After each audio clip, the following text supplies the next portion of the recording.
What's going on here? Come on. My remote's being a bit finicky. It's been being a bit finicky lately. Come on. Come on, start working.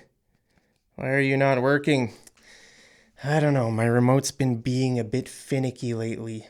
Do you know what finicky means? Finicky means requiring some precision or special attention, right? So with this remote, sometimes it works, sometimes it doesn't work, Sometimes if I hit it a little bit, then it starts working again. And, maybe if I push a button the right way, then it starts working, but sometimes it doesn't work.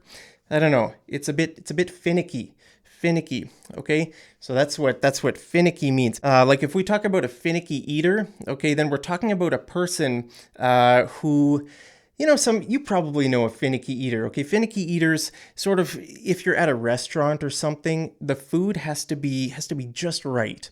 Ooh, I don't like that. I'm not going to eat that. I can't eat that. That goes against my diet. I don't know about that. There's sort of like a picky eater, right? A picky eater, a finicky eater. Those are sort of the same thing. Okay, so that's what finicky means, okay? So if we look at this sentence, my remote's been being a bit finicky lately. Okay, so look at this. My remote's been being. Okay, look at this S here. What does that S mean? Well, that S means remote has. Okay, my remote, this is the remote control, right? My remote has, not is, okay? S can mean is, in some cases, but in this case it's has. Now, how do we know? Why is it has? Well, it's because of this word here, okay? This word been, okay? Every time we have this word been, that means this word is going to be has or have, right? Have and has. Those are just different forms of the same verb. Okay, my remote has been being. Now look at this, been being. That's a bit weird. Been being. Well, I want to ask you a question. Okay, take a look at these words. Is, am, are, been, being. Okay, what is the common thing here in these words? What do all these words have in common? Well, I'm going to tell you, okay? The answer is they are all different forms of the verb be. Okay, did you know that? All those different words, they're all just the verb be, except they're different forms, right? Is, am, are, been, being. They're all related because they're different forms of the verb be. That's why sometimes in sort of modern music, especially like hip hop and other kinds of music that use a lot of slang words, you hear phrases like this: she be like, or I be like. Okay, now this is wrong. It should be she is like, right? I am like. She is, I am. But very often you hear this in music. Why is that? Well, even if it's wrong, it's sort of the right idea. They've got the right verb, right?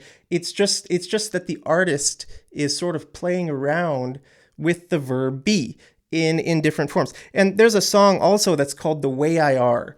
The Way I Are, right? Now, this is a mistake. It should be The Way I Am. But the artist is just sort of, I don't know why they do these things, but they're playing around with the verb be. Okay? So are, am, is, been, being. Those are all sort of different forms of the verb be. Now that can be confusing, okay? It can be confusing for English learners because you can have two forms of be side by side. He's being an idiot. He's being an idiot.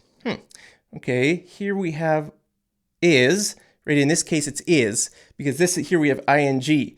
Right? When words have ing, we are talking about a continuous verb tense. Like I am swimming. Okay, he is going. Okay, that's why we know this S is. Okay, he's being an idiot. So this can be a little bit confusing for English learners. Now, why is it that we can have two bees beside each other like that? It's a bit confusing. Well, I want to simplify it for you. I want to sort of help you make sense of it. Okay, so the verb be can be a helping verb or a main verb. Okay, do you know the difference between a helping verb and a main verb? Well, let's look at an example. Okay, so helping verb. Okay, look at this. I am going to France. Okay, I am going to France. Which is the main verb and which is the helping verb? Okay, well, this verb here, go, is the main verb and am is the helping verb. Okay, you know, very often if you listen to beginner English learners speak, they might say, I go to France. Next week, I go to France. Okay, and that's wrong, but they got the main verb right? I go to France. Okay, so they have the idea right. Imagine if they said, I am France. Next week, I am France. No, that wouldn't be right. How can a person be a country? That doesn't make any sense, right? So I am going. Now, why do we need this word here? Why can't we just say, I going to France? I going to France next week. Well, we can't say that in English. Okay, in English, we need this helping verb here. Okay, so here am is a helping verb, but take a look at this. Okay, I am tall. Okay, I am tall. Well, here, am is the main verb, right? I am tall. This is the only verb. Okay, if there is only one verb, then it's the main verb. Okay, so that's an example of how the verb be, okay, remember am is a form of the verb be, how the verb be can be used as a helping verb or as a main verb. Now, this is easy for people to understand when we have the helping verb and if the verb is a verb like this, you know, go, swim, or eat. You know, I am going, I am swimming, I am eating, right? People understand that. It's easy to understand. But what's a bit confusing is when that verb is the verb be, right? Then it's a bit weird, right? He is being an idiot. He is being. So what does this mean? He is being an, well, this is a continuous tense, right? This is the present continuous tense. So that means your friend, let's say you're talking about your friend. My friend is being an idiot right now. He's being an idiot. That means he's acting like an idiot. The verb be sort of means to exist, right? He's being. He's not always an idiot. He's being an idiot right now. Now you might be wondering, why do we need this word here? Can't we just take it out? Okay, he is an idiot. He is an idiot. Well, if we take this word out, then the meaning changes, okay? Then that means he is always an idiot. That's how we want to identify him. He is an idiot. But we're not trying to do that. We're trying to say he's being an idiot right now. Okay, maybe 5 minutes ago he started being really annoying. You know, maybe he's being annoying. Maybe he's going to be annoying, you know, for a while. We don't know. Okay, but right now he is being. He's acting like an idiot. Okay, so you can see the meaning changes, right? If we take out this word, then the meaning changes. Now, like I said, this is a bit confusing because we have this verb be and another verb be. Okay, so we have two verbs be like side by side. That's why it can be a bit confusing. Now, this brings us to verb tenses. Okay, do you know what a verb tense is? You know, verb tenses can be pretty confusing. Now, I've made a whole series on my channel. The playlist to that series is down there in the description if you want to watch my whole series on verb tenses. But in this lesson, I just want to give you a quick overview of the verb tenses in English and tell you why the verb be is so important. Okay, the verb be is the most common verb in English. It's the most important, and it's very important for making verb tenses. Okay, so let's take a look. These are some different verb tenses, right? I was late. I am here. I will be there. Okay, so here we have past, right? I was. We're talking about the past. Here's present. I am. Here's future. I will be there. Okay, so these are some examples of verb tenses. Now, we have 4 kinds of verb tenses. Okay, so we have 4 kinds of tenses in English, and those are simple, continuous, perfect, and perfect continuous. Okay, so 4 kinds, and we have 3 times. 3 times, past, present, and future, right? Past time, present time, future time. So what does that mean? 4 kinds times 3 times equals 12. Okay, so in English we have 12 verb tenses. Now let's just take just a quick look at the different tenses. Okay, so we have simple tenses. We have, look at this, I was late. Okay, that is simple past, right? Simple past. I am here. Okay, that's simple present. Here we have I will be there. Simple future. Okay, simple past, simple present, simple future. Okay, and we have continuous tenses. Okay, continuous tenses are made by putting the verb be plus another verb with ing. Okay, so look at these examples. Here's the present continuous.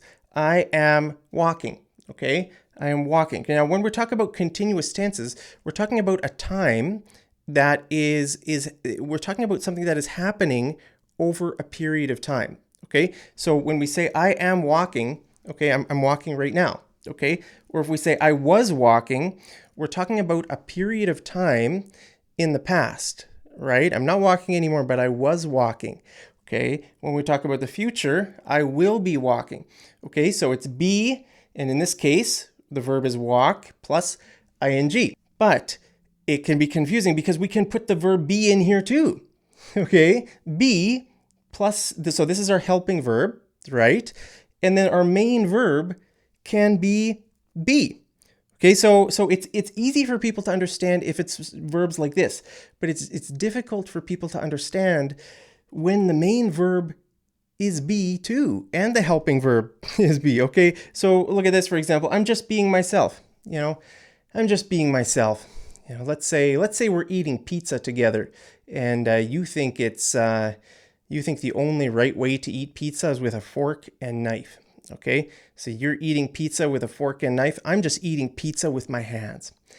I could say, look, I'm just being myself. This is how I always eat pizza. I don't want to pretend to be like someone else. I'm just being myself, right? It's like I'm just existing as myself. Okay, so here we have be and we have be. so again, it's a bit confusing. Okay, so present, I am being. Past is I was being, and the future would be I will be being. I will be being. Now, all of these are possible. Okay, so again, they look sort of strange, but they're possible, right? It's normal English. Look at this. I was being nice, right? Yesterday I was being nice to a guy, even though the guy was being mean to me. I was being nice to him. Okay, they are being helpful. Okay, my car will be being fixed tomorrow morning. Let's say you call me up and you say, hey, Mark, what are you going to be doing tomorrow morning? Should we hang out? What are you going to be doing? And I'd say, oh, sorry, my car will be being fixed tomorrow morning. But what about the afternoon? I'm free in the afternoon. I think my car will be fixed by then. Okay, but in the morning, okay, my car will be being fixed. It will be being. I don't know who invented English, but it's a bit confusing. It just looks a bit strange, right? Okay, let's talk about perfect tenses next. Okay, now perfect tenses are made with the verb have plus been. So in perfect tenses, the verb be changes to been. Okay, it's always been. Okay, it's not have be, it's have been. Okay, so present perfect tense would be I have been. I have been to France 5 times. Okay, I had been. That would be past perfect. I will have been. That would be future perfect. Now the perfect tense, for example, like the present perfect, the past perfect, the future perfect, that's very similar. Those are very similar to the next one, which is the perfect continuous tenses. Okay, so these are made by having have or has, right? Depends on which word is before it, right? If the word is he, right, then it's he has been. If the word is they, then it would be they have, right? So have and has, sort of the same, just different forms of the same verb. So have been plus a verb with ing. Okay, so for example, the present perfect continuous tense would be I have been learning English for 5 years. Okay, past perfect continuous would be I had been waiting. I had been waiting for 5 hours before the doctor finally showed up. Okay, the future, I will have been flying. I will have been flying for 10 hours by the time I arrive. Okay, I will have been flying on the plane for 10 hours by the time I arrive. Okay, so, these can be a bit confusing, but like I said, I have a whole playlist of verb tenses, so you can go check those out if you're a bit confused. But take a look at this be. Been, okay? Been is a form of be, but this one can also be. Okay, we could put be here. Have been being. And that takes us back to the very first one. My remote has been being a bit finicky. Okay, so here we have, right? Have, has, okay, my remote, it's just one, so we have to use the word has. My remote has been being a bit finicky. Well, there's your English lesson for today. I hope it's not too confusing. I just wanted to talk about this verb. And hopefully, as I've talked about it, some things have become a little bit more clear. It's it's a bit confusing. Even if you don't understand it, it can be helpful at least to see some of these examples and to sort of understand the difference between a helping verb and a main verb and how they can be used together. So what I just want to communicate to you, I want to teach you in this lesson is that this verb be is very important. It's really important, and it's very confusing. I understand that. If you're confused, don't worry. Just take some of these ideas, sort of think about them for a while, and then maybe they'll become more clear in the future. Okay, so this verb be can change forms. Remember that it can change forms. That's one area of confusion. And also, it can appear side by side in different forms, right?